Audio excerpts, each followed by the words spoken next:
I'm willing to bet the Democrats, under no circumstance whatsoever, would 9 times out of 10 even consider voting for a Republican. And the same goes for average Republicans. They would never vote for a Democrat because you are given these talking points, these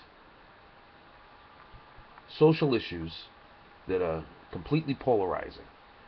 And really, they're kind of like a fabrication or an exaggeration to make you think that the issue that really matters is this over here, not this over here.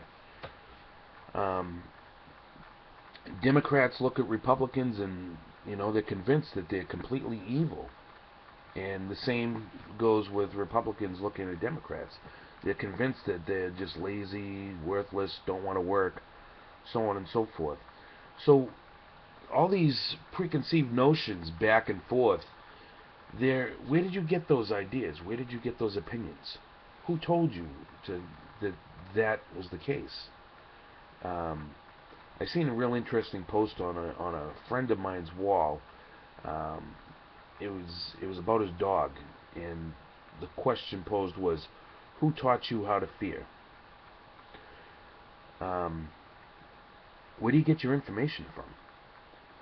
If if you are a Democrat and you can look at Fox News and say to yourself, "They're lying, they're evil, they're everything that's coming out of them is a lie, it's a fabrication, it's spin, it's false," you should be able to look at the left media under the same microscope. How could we sit here and look over here and say over here that you know this is a lie, but never question our own source? If they could be lying, can't your side be lying too? Has it ever occurred to anybody? Same thing for Republicans and people on the right. If you could look at the left and the media on the left and say, you know, everything that they're saying right now is a lie. It's a misdirection. Why can't you look back at yourself and say the same thing? Let's be completely honest, America. Democrats and Republicans, because that's what you are right now, or at least that's what the media tells you are. Republicans, you don't want Mitt Romney for a nominee. You're voting for Mitt Romney like this. You're voting for him because you're going to vote the party line and you think Obama's this bad, so you have to vote for Romney to get Obama out of office. And I'm willing to bet that there's a good amount of Democrats who are pretty disappointed in Obama right now.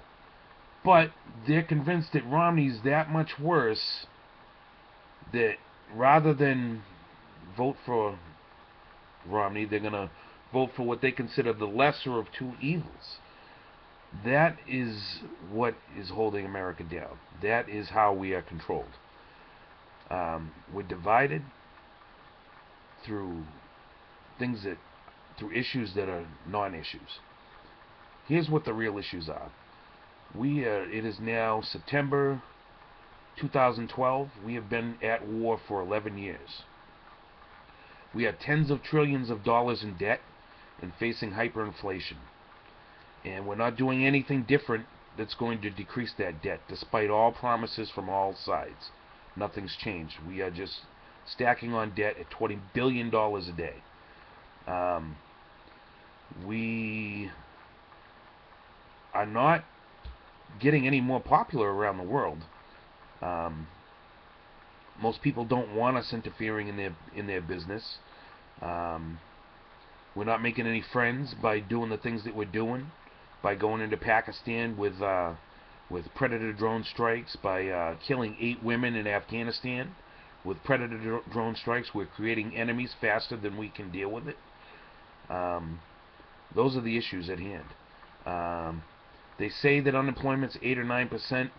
I think that it's probably more accurately around 25%. I think we probably have at least 75 million Americans out of a job right now. I know a lot of people that are suffering. I know a lot of people that are losing their house or they can't afford to feed themselves. Those are the issues at hand. It's not abortion. Not abortion. Okay? Whether you support it or don't support it, it's not going anywhere anytime soon. It's not all these talking points that are just thrown at you on a daily basis. Just when I think one of these guys, Mitt Romney or Obama, just when I think, oh geez, he just flushed his campaign down the toilet, the other one outdoes him and flushes his campaign down the toilet. I mean, are you kidding me? These guys are so bad, both of them. And we can't expect anything different to happen if we keep making the same mistakes, if we keep allowing them to force feed us these puppets that don't have our interests in mind. They have a... It is very good for them to keep us divided the way they are, because we can't get together on the same page and even find representation for ourselves that it's going to improve our situation. So they throw up all these issues that do not matter. So what would you like to see happen in America? What would you hope for? And don't say, oh, we got to get Obama reelected. Don't say, oh, we got to get Obama out of office, because that's not what it's about, folks. That is not what it's about. You know, in history, there were parties more than the Democratic Party and the Republican Party. There was actually a Democratic-Republican Party at one time. And I would argue that we probably have a Democratic-Republican Party right now. Like that Tostitos commercial, one big party. These guys have more things in common than what they don't. Both of them, at one point or another, were for abortion. Okay? Both of them support the National Defense Authorization Act, which allows for you to be taken into custody and detained indefinitely without being charged with a crime. No habeas corpus, no right to a speedy trial. Both of them are going to take us into more war, into Iran, into Syria, probably eventually Russia and China, and you're going to see a type of war in the United States that we've never seen. Okay? You're going to see the things that you see happening in other countries, with buildings being blown up and people dying and people being murdered in the streets and people starving and people suffering.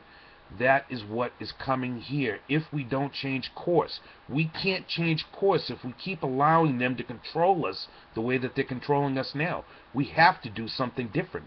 We have to return to the principles that made this country great. I'm talking about the Declaration of Independence. Are you familiar with it? Have you read it? After a long train of abuses? It is your right, it is your duty to throw off this government, such government that's abusing you, and provide new securities for your future. How many of you people out there have children? How many of you people want your children to... Let's scale back 10 years. Look at what the United States was like 10 years ago. Look at what your prosperity was, what your purchasing power was 10 years ago, and scale it forward. Now scale forward another 10 years. What's gas going to be like in another 10 years? $7, $8, $10 a gallon?